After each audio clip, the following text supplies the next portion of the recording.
Welcome to the SFWA Quarterly Open Mic, sponsored by the Poetry Committee.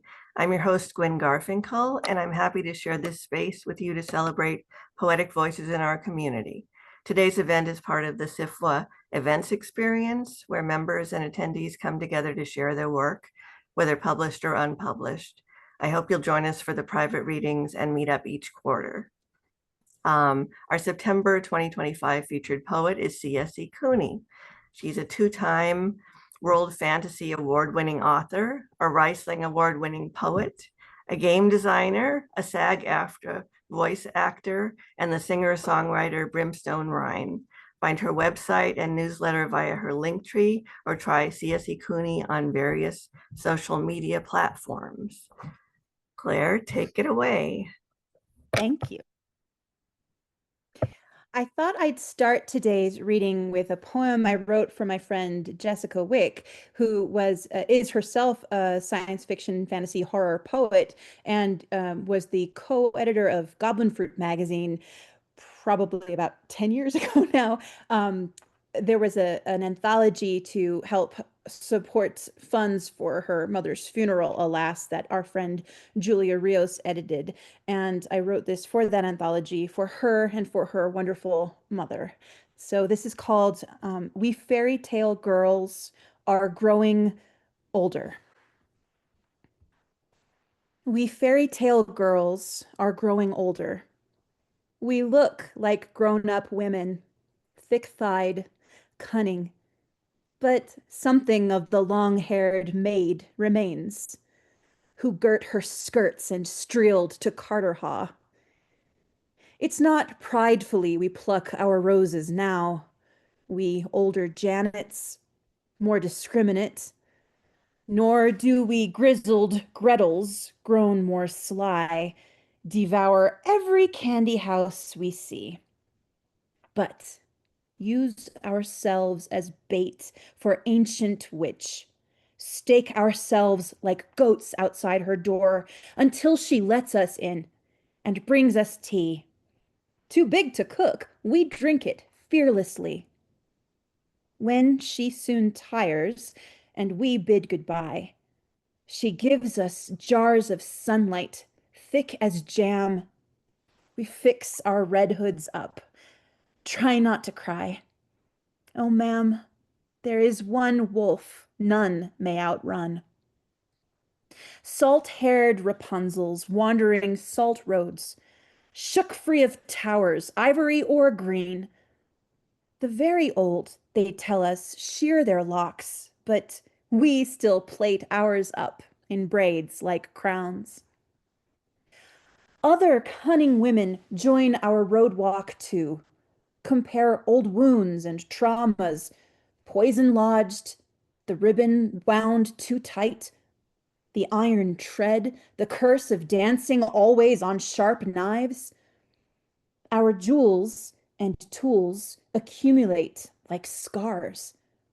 Magic mirrors, the dagger that our sisters gave, swords that sing and periaps of power, old wood growth we bring into our bower.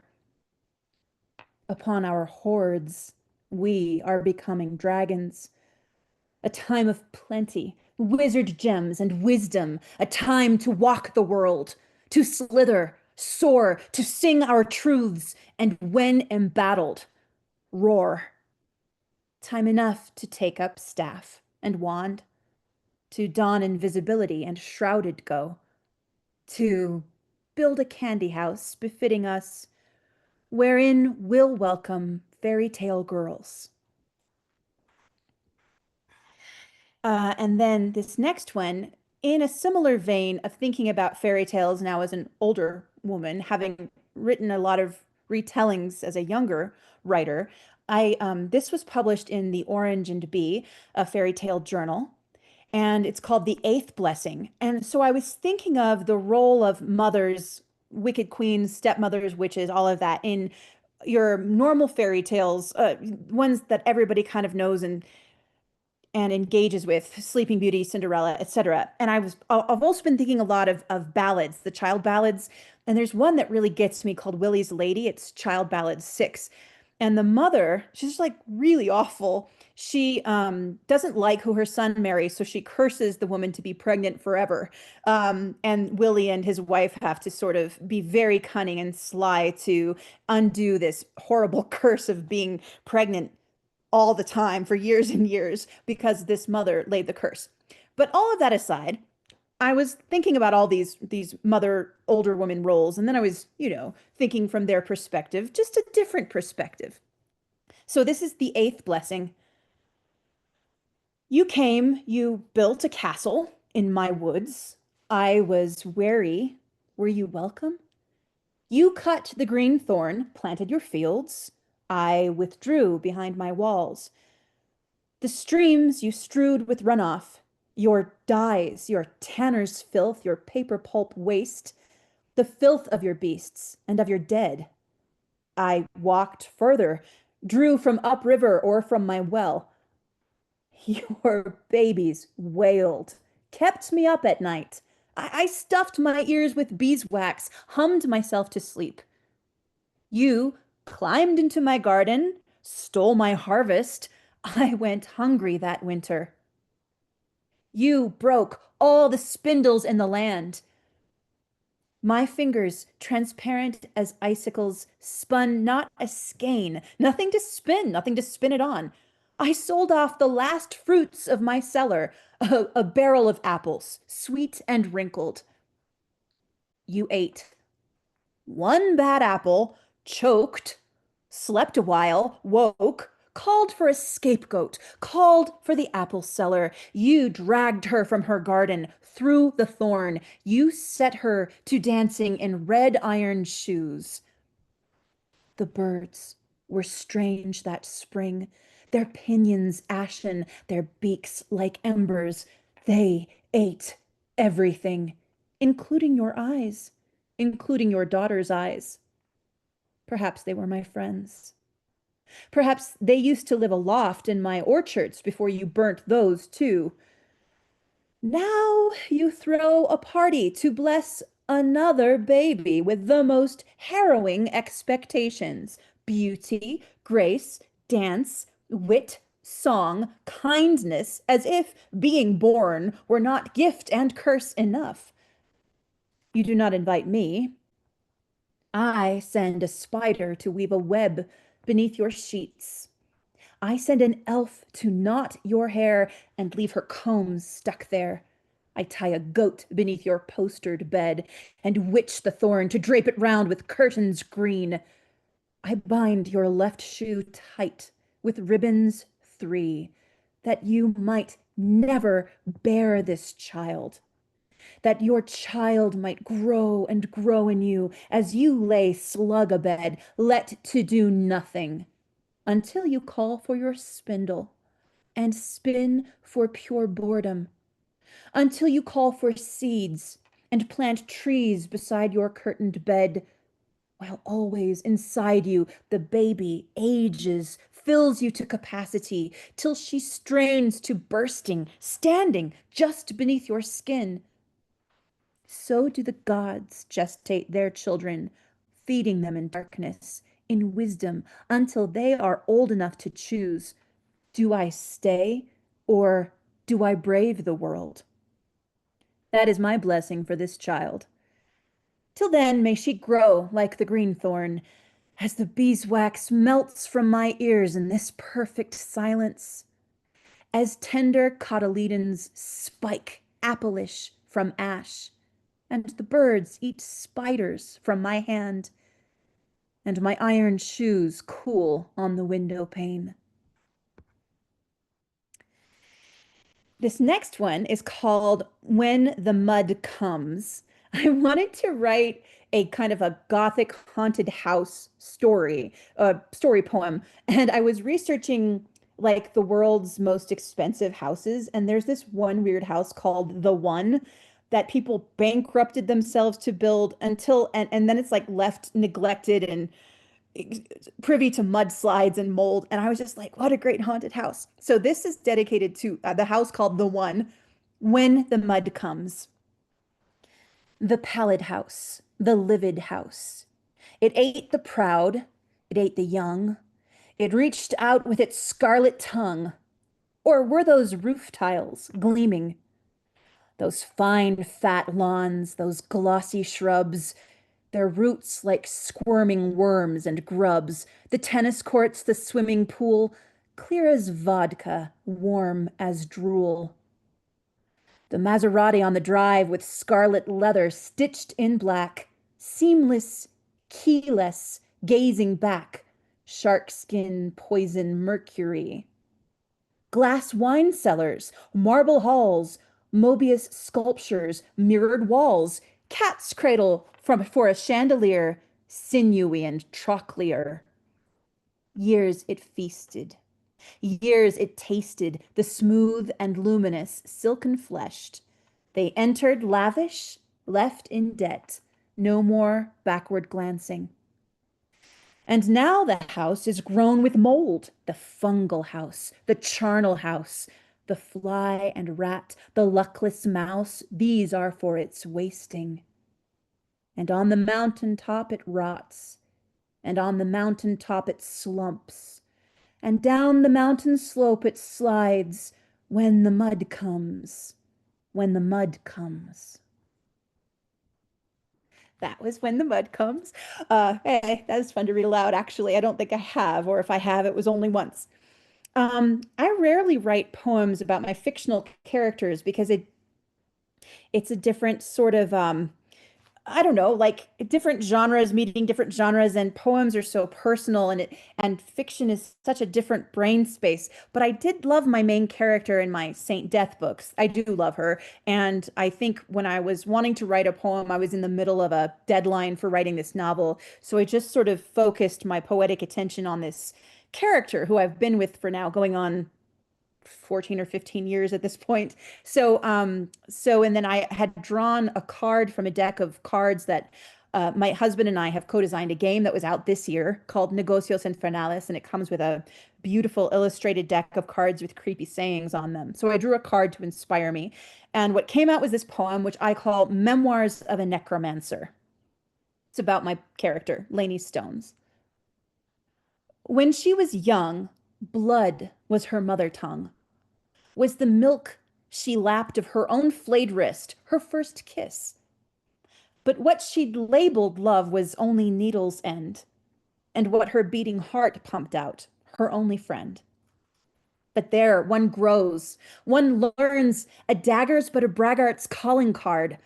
One learns to be less hard, to hold the scarred flesh dearer as it wrinkles, grays, and fades, as the days spin out in graves and shades, and every smudged thing comes clearer. Her vocation was, alas, just that, nothing she could help but do, though every place she fled to first reviled, then exiled her, all the same. Even barefoot in her rags, she could not cease her arcane practices, nor bite a tongue best held when asked the nature of her work. Unnatural, she'd answer, ever practical, or preternatural, if you prefer, but certainly inscrutable. All told, if you must know, I raise the dead and speak to ghosts, solve crimes long past the time a case goes cold, right wrongs, avenge or lustrate spirits, lay fiends, ameliorate the gods. Near and far they feared her, a lonely life, but no less sought her, living and undead alike, wealthy, poor alike. Never did a boneyard lay so green and quiet that her footsteps did not rouse phantoms restless in their beds, who rose and begged her do them one last signal favor. Now no one knows where she lies, or if one such as her can even die, or if she wanders yet, gray-hooded, wry, and ready to do her duty by the dead. All right, and this poem is more of like personal memoir. It's based on a true story, but it really served like the hyperbolic fantasy genre, I think so. This is called The Day I Superglued the Moon, and it's dedicated to my father, Rory Cooney. So one day, My father gave me the moon. It cracked and broke. It fell from a bookshelf with too many books. Or perhaps I was careless with it, or clumsy like I get when I'm about to have my period, or a wind knocked it down, or it was tired of being stuck in orbit without any friends closer than Brooklyn. Anyway, it broke into two terrible pieces, and I cried because it was the moon, and my father gave it to me, and I broke it. And one feels great guilt in the destruction of celestial bodies, even if you are only one small body stuck in a relentless system of waste. Still, it is all your fault all the time, and life isn't long enough to first learn this and then make all the necessary reparations. Well, to continue my story, I broke the moon and cried, and my husband, Carlos, cannot stand to see me cry. Filled with the carnival glee of desperation, he turned cartwheels, wore a red nose and rainbow wig, did handstands, conjured silk handkerchiefs from his sleeve, showered me in flowers and confetti, threatened to eat his own nads, whatever he had to do to keep me from weeping. But I was inconsolable. I had broken the moon. Nothing would ever be right. And you see, my father had given it to me. So Carlos, who is clever and loving, went online and, with the frictionless ease of technology, with a pulse of electricity, with kindness and fossil fuels and corporate machinery, with all the history of knacker houses and patents and plastic packaging and workers' strikes and rare materials mined from the earth and strange planetary systems behind him, he bought me some Gorilla Glue so I could fix my moon. So I could plug it into my computer and charge it up and watch it glow and think of my father on all those nights in this brick-lined city when I cannot see the moon. I'm glad Carlos is here to hear that. I love you, Carlos. This next poem I wrote for a friend, my friend Miriam, and it was published 10 years ago in the March-April edition of Uncanny Magazine in 2015. And I thought all of you might be able to use this in your life because it's called Deep Bitch. And I think all of us have a deep bitch somewhere inside them, and who is occasionally useful if deadly. Deep Bitch. Deep bitch, I say. Time has a hand on my ankle, a slimy tentacle, a stranglehold. Kick that motherfucker in the mandible, says Deep Bitch with her smoker's cackle, her hyena cough. Everything is hard, Deep Bitch. Everything is some particular feeling. Every feeling must mean something, is another feeling to mind. Deep Bitch rolls eyes like peeled purple grapes, semi-clear and bloodshot. Trick is, she tells me, not to mind that you mind. She swaggers up to all fours, sand falling from her spotted haunches. She moves like bragging, so swollen and gleaming it seems an invitation. It isn't. I try to be generous, Deep Bitch. In thought and in deed, I strive for generosity, and it burns me. Fuck generosity, says Deep Bitch. Eat everything, maybe share the bones. Deep Bitch, that wouldn't be very grown up of me. She turns her blunted head my way, nips me, rips me open slightly. Her smile is all teeth. The stink of her, the hot meat stink. We're not really friends, she reminds me unkindly. I don't answer your will, only your need. Call me when your back's to the wall, kid. I'll make 'em bleed. Thanks, Deep Bitch, I say, and slowly back away. I was gonna read a poem, but it is part of a secret project and it's not published soon. So if you think there's time, I'm going to read Wild Over Tombs Does Grow, which was part of my first and only so far, poetry collection, How to Flirt in Fairylands and Other Wild Rhymes. It's going to be a little long, maybe 10 minutes. Do we have time? I think. Well, maybe they'll just cut me off if I don't. Oh, yes, they're saying yes in the chat. Wonderful. So this was published a long time ago in an old magazine whose name I am currently forgetting, and then again in my poetry collection. Wild Over Tombs Does Grow, and it features some characters that sort of reappear in different things I write. They're called the Tall Ones, and they're strange post-world entities. And one in particular, the Flabbergast, likes to make his presence known. The Tall Ones appear in a novella called The Big Baja, which is in my short story collection, Bone Swans. And the Tall Ones also appear in another poem called Threnody that I wrote later, published in the now no longer extant Lakeside Circus. But this one was one of the first long poems I ever got published. And yes, and it features the Flabbergast in the first appearance of the Tall Ones in my oeuvre. I hope that they'll come back again sometime because I like them. They're weird. And it's very Halloweeny, and it's almost October, and it's certainly fall officially. So, Wild Over Tombs Does Grow. This is dedicated to my friend Patty Templeton. In the early days, sacrifice is required. When the winter months are lean, mothers leave their babies on the hills or in the open window sills. Mostly girl children, it's true, but in the drowns of night, when the distant reaches are all sunk in white, a young boy might do too. Years quicken, mud blossoms, winter habits wither. The elders gather in the village hall. Are we apes? Asked one.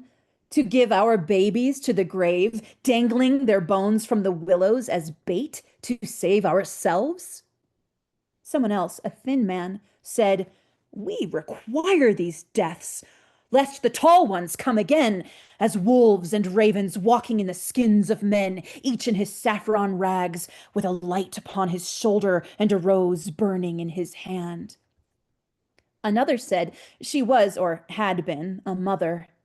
They come because we feed them something sweet and rare. They all decided there that what they needed most was a place, some safe distance from their homes, where they might house their dead and keep the bones.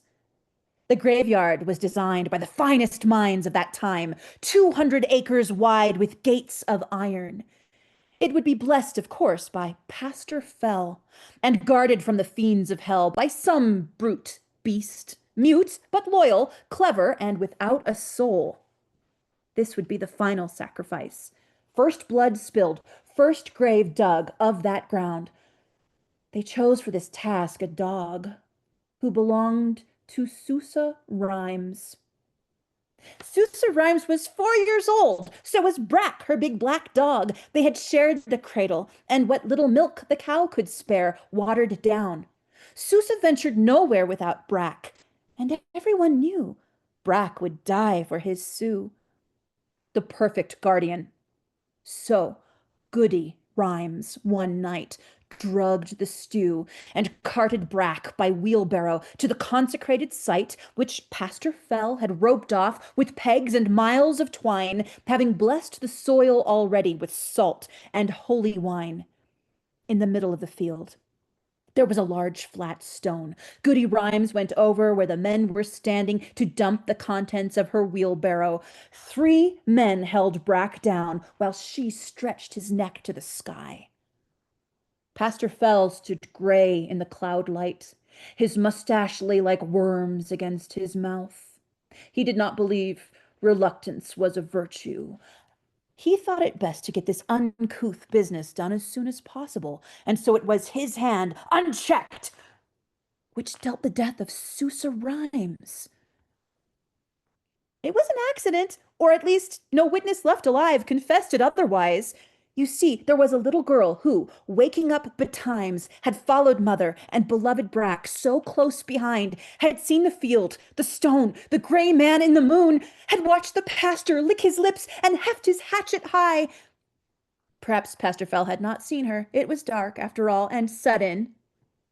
When it was done, everyone was silent. Even Goody Rhymes just thinned her lips, keeping quiet.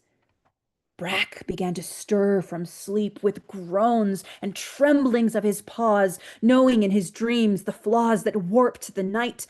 So Pastor Fell let fall his hatchet once again with all his might.